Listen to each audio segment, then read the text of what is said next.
Greetings, everyone. This is Rock and Roll Spot Convention with the Weekly Comic Book Roundup.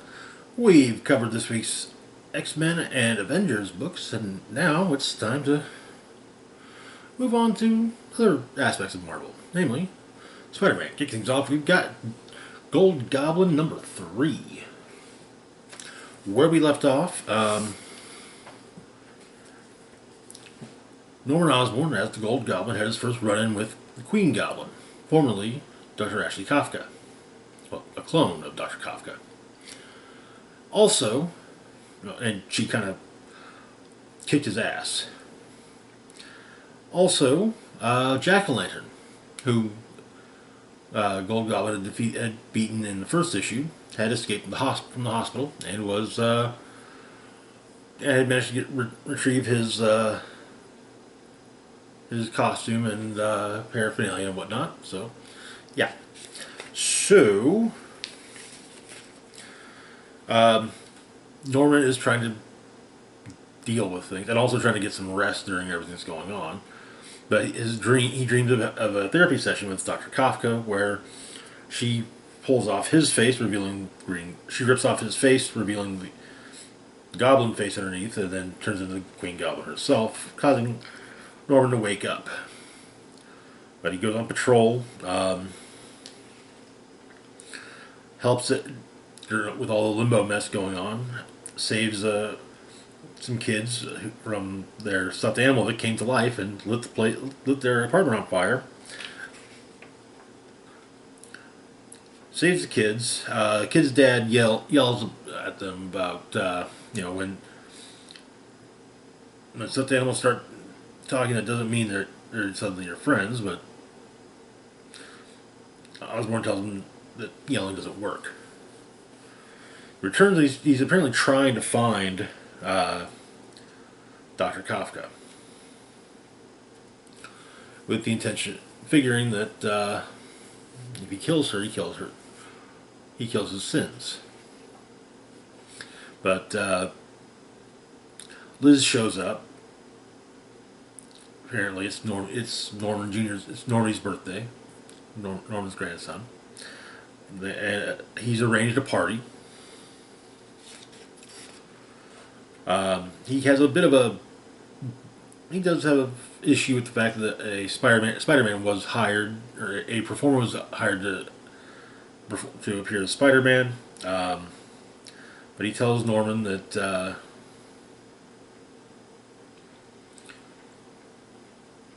Norman will grow up to be a good man, and Norman asks about. Norman also tells Norman that Normie's father, Harry, would be proud of him. And Normie asks if Harry was a good man, and, well, Norman says that Harry was the best and loved Normie so much. But Norman lays down for a moment when Jack-o'-lantern attacks. Norman suits up, gets Jack-o'-lantern out of the building, and the two of them duke it out. And for a moment, Norman almost opts to kill Jack-o'-lantern. Instead, take him to back to Alchemax, and they sit on the balcony of the room that Harry had been in, and they talk. Apparently, this version of Jack-o'-lantern was a med student. Oh, his name is Owen Ward. But he lost his nerve and couldn't cut it. But he felt broken and ashamed, and he had bigger problems. He had money, and he knew about skeleton trade from med school.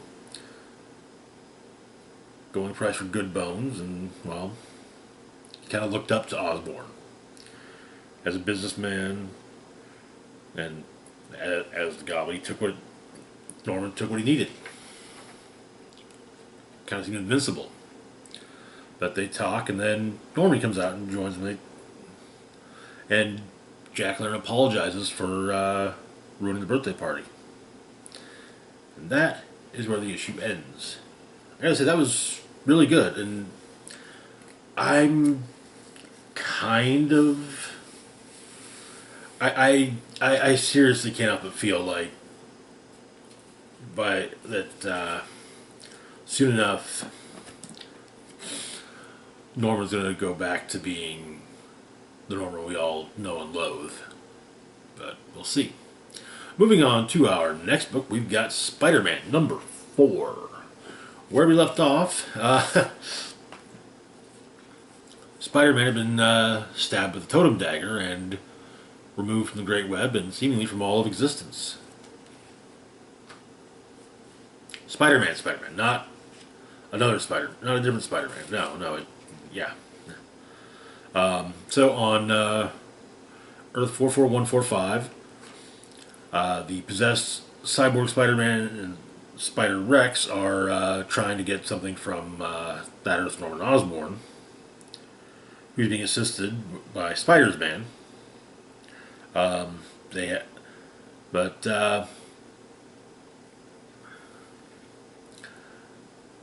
Osborn puts something in a telepod, sends it off. Spider-Man goes to stop the two spiders that have shown up and is destroyed in the process. But Osborn puts the item in a telepod and sends it off and then blows up that floor of the building. But back on Earth 616 at the Temple of Nath, Aranya and Night Spider are having to process the fact that Peter Parker, Earth 616, has been destroyed. So they're trying to escape, but Night Spider has an idea and basically triggers all of the booby traps that she avoided, as they got in, because, well, Shathra's wasp spiders, they cheated. They teleported right into the room, and so they didn't have to worry about the traps. But Aranya is reading the various carvings on the walls, and something that she thinks could help. And but a portal gets opened up, and she opens up a portal, and her and Night Spider leave.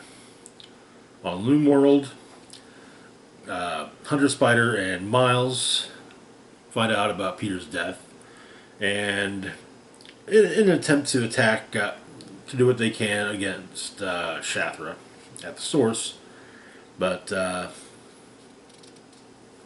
Miles unloads a venom blast on Shathra, but doesn't do much. Doesn't do too much good.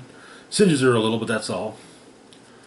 And Shathra is more curious as to how it is he's been turned, but he can resist. And he's tossed into a room with the other spiders that can't be turned. And on Earth 616 Beta, well, Madam Web and Spider UK are trying to figure out what to do now. Also in the dungeons of Loom World are Spinneret, Spider-Mobile Spider-Man, basically the spiders that they can't turn because they're cars or monsters or video game characters, or too handsome. Yeah, things aren't going well, and Miles tells them what's happened. In Manhattan, in verse 616,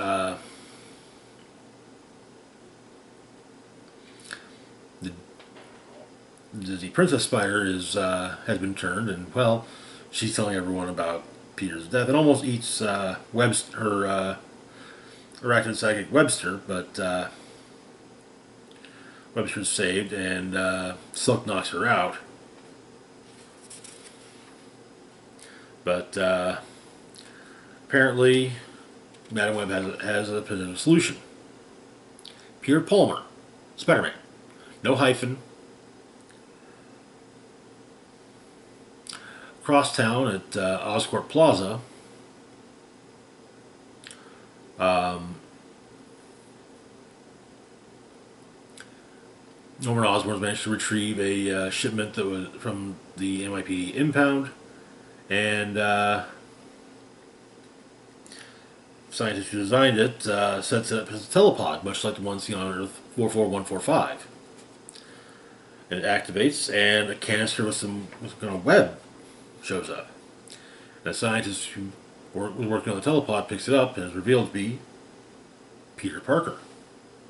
And that is where the issue ends. Yeah, obviously Peter's not going to die. He's Spider-Man. Yeah, yeah. But the series has been fun, and yeah, I mean, I figured by next couple of issues, Peter and Jess will both be back. Moving on to our next book, we've got Carnage number 8. Where we left off, well, Carnage got the codex from Malekith, and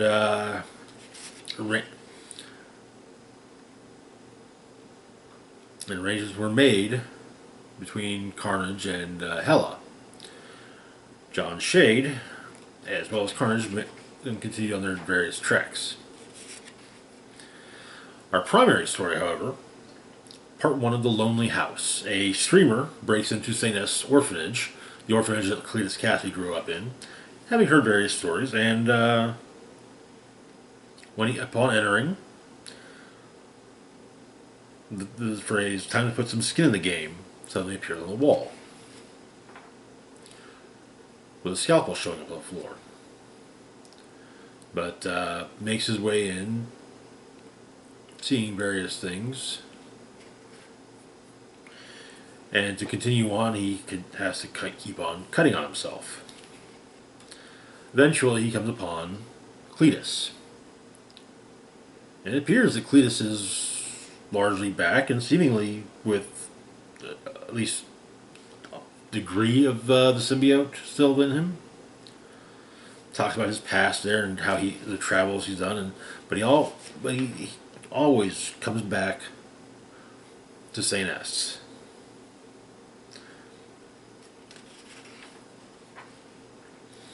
And the streamer's given the opportunity to leave if he wants, if he can, but he opts to stay.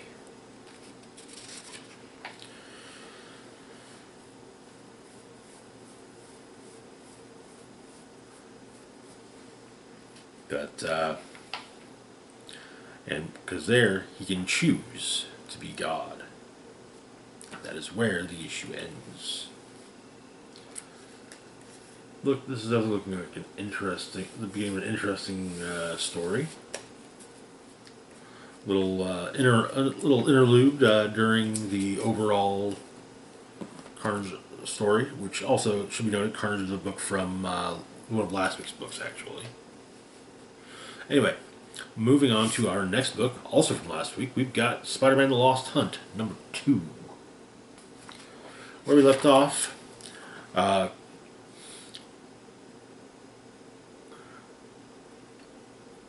Kraven the Hunter's friend and confidant Gregor was hunting down Peter after Kane killed Grim Hunter, Kraven's son. Not realizing that Peter had lost his powers and was now in Portland, Oregon, working at a university and living a normal life as he can with his wife, Mary Jane Watson Parker. So he's doing some training, fighting his leopard Mishkin. Though he wants to go in for the kill, he doesn't. Mishkin has not earned. Mishkin's always been there for him, and is familiar. Well, to kill Mishkin would be to kill himself.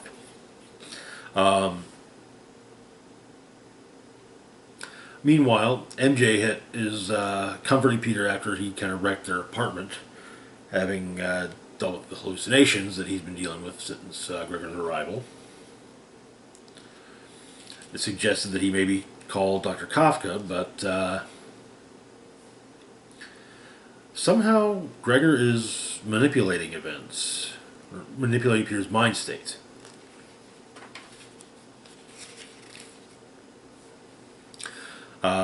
Later, Peter meets up with his coworker,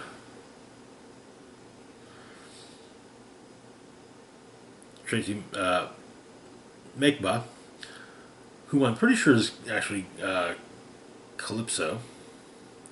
But MJ gets to meet her, and as they have dinner together, Peter hallucinates a handful of members of the Sinister Six, as well as Vermin, joining them.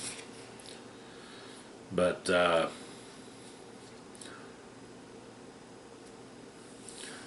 MJ is given a pep talk by Dr. Mekba, and she's trying to get through her life now too.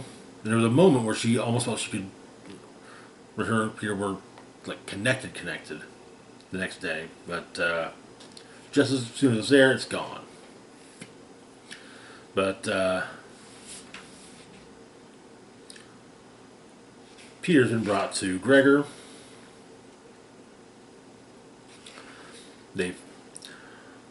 Gregor taunts him by saying, I'm behind all this is happening," and Gregor beats on Spidey, or on Peter. In fact, he even has the rifle that Kraven used at the end of Kraven's last hunt. But he means to beat Peter, then, basically wipe out Peter's family, but Peter's trying to stand up, and McGregor's about to use the rifle on Peter when he's stopped by Calypso, whom Gregor refers to as Mother. And that is where the issue ends. This is definitely an interesting miniseries so far. I'm definitely digging it. Funnily enough, I haven't read too many Spider-Man stories featuring Kraven. I got into comics after Kraven's last hunt, and then for a lot of the period after Kraven's various returns, I usually either wasn't reading comics at the time, or just not reading Spider-Man comics because of the whole One More Day thing. Anyway, moving on to our next book, we've got Star Wars number 30. Where we left off, Amlin Holdo had taken Leia, Luke, Lando, and Chewie, and Lobot on a vacation. Nice part of the galaxy, and they got to go to an auction where they tried to bid on an old ship that had a certain type of drive. Turns out that Holdo was trying to find a long missing fuel convoy. Figuring that could probably solve at least some of the problems facing the rebellion at the moment. The Empire, however, outbid them on the auction, and so the rebels stole the ship. They installed the Path engine into Holdo's own ship, and were attacked by the Empire. As they left the planet, the Path drive activated, and they end up in no space. So in no space, they try to leave, activate hyperdrive, but they don't even move. But the ship land the ship. There's an energy field on the chunk of rock they've appeared close to that creates an atmosphere. They meet a local who refers to them as News, and he's an old. But something spooks the kid, and he flies off. And as our heroes trying to return to the ship, they see it surrounded by droids. Droids that promptly attack them. They're heavily armored, meaning they're slow, but, well, blaster bolts, bowcaster quarrels aren't going to pierce the armor, nor will a lightsaber blade. Lobot tries to maybe see about potentially controlling them, but it won't work. And a ship arrives. Oh, throwing out his gangplank, slight jump, an instant in vacuum. Lando's grabbed by one of the droids, but Luke manages to pull him back in. Though the Force feels odd, distant, in no space. They board the ship and they're told that they're locked in the airlock, but they need to toss out their weapons. When Luke tosses out the lightsaber, the kid grabs it and flies off with it. But apparently, the ship is part of the long missing convoy.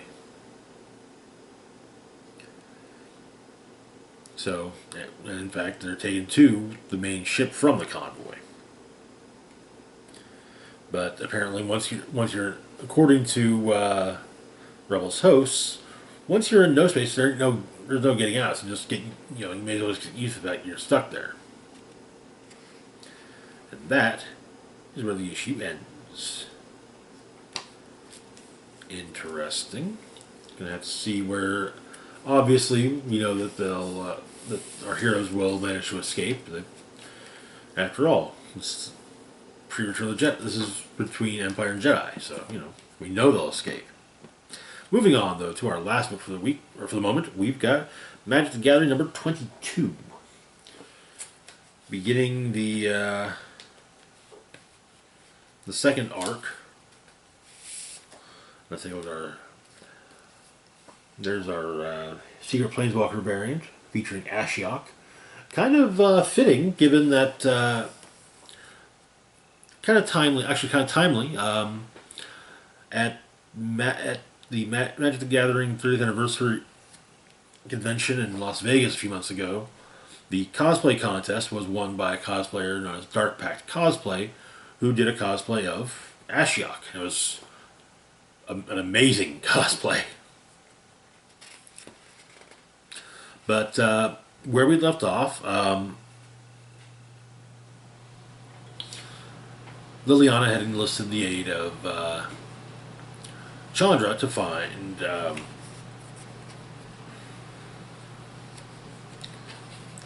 Sona?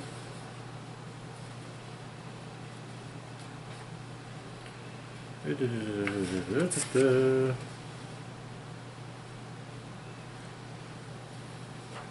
think it's a Sona. No. But while Jace was having nightmares and still connected to the spirit world, so Chandra and Liliana recruit Garruk to help them. Takes a little bit of effort because, well, Garruk and Liliana's history is not pleasant. Back in the first Innistrad block, Liliana cursed him while trying to get to the Chain Veil, as well as start, killing off the various demons that had that she made a deal with years and years previously. But Garruk agrees to work with her. But it stated that there was that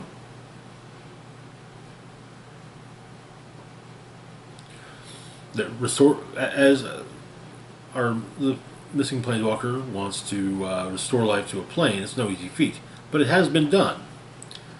And Garruk takes Chandra and Liliana to Zendikar, where it has been done by Nissa. However, and Nissa And so the three of them then go after Nahiri, but Nahiri's not there.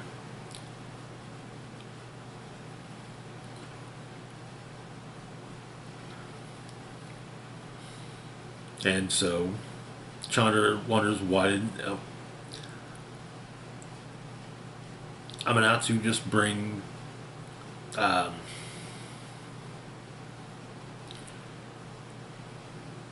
the other planeswalker there. Oh yes, there's Asona. Okay. Though Guruk postulates that perhaps helping Asona is not Amanatsu's true desire. But Nahiri isn't there. On Ixalan, Jace awakes, and what do you know? The person that they most likely need to talk to about what's going on with Jace is already there, along with Nico. But Nico and Kaya are present. They're all on Amanatu's trail.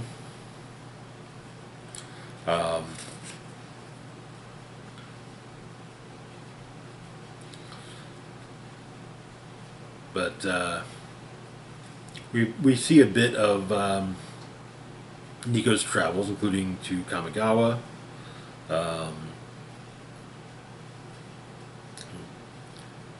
Then it looks to be Dominaria, honestly. This is a singer vampire. But apparently he encountered Amanatu. They traveled together for a time. But Nico has caught one of her moths in one of his mirror shards. Meanwhile, Chandra, Liliana, and Garuk arrive on Amonkhet, having tracking at the moment Nahiri.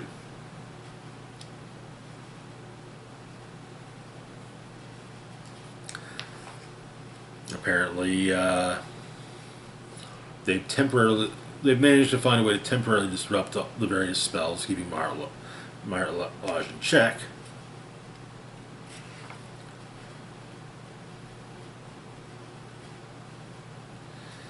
And also including the thralls.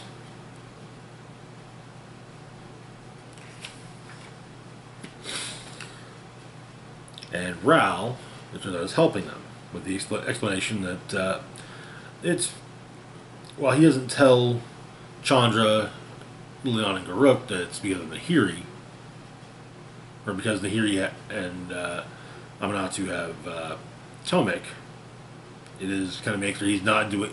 If he had the choice in the matter, he wouldn't be helping them. Now on Ixalan, Jace connects with the moth inside Nico's mirror shard and discovers that Asona and Amanatsu paid a visit to Ugin the Spirit Dragon. That said, Ugin sits watch over a prisoner. A prisoner who thinks there's a good chance of Asona being able to restore life to her planet after all.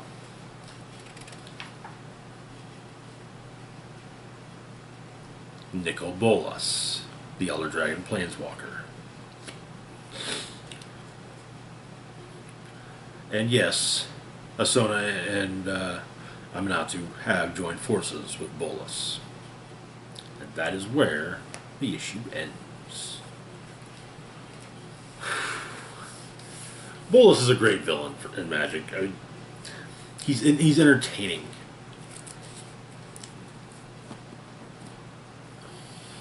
But anyway, that is going to do it for now. As always, feel free to like, share, and subscribe. Links to my Facebook, Twitter, Patreon, and PayPal can be found in the description box down below. This is Rock and Roll Spock signing off, saying, live long and rock hard.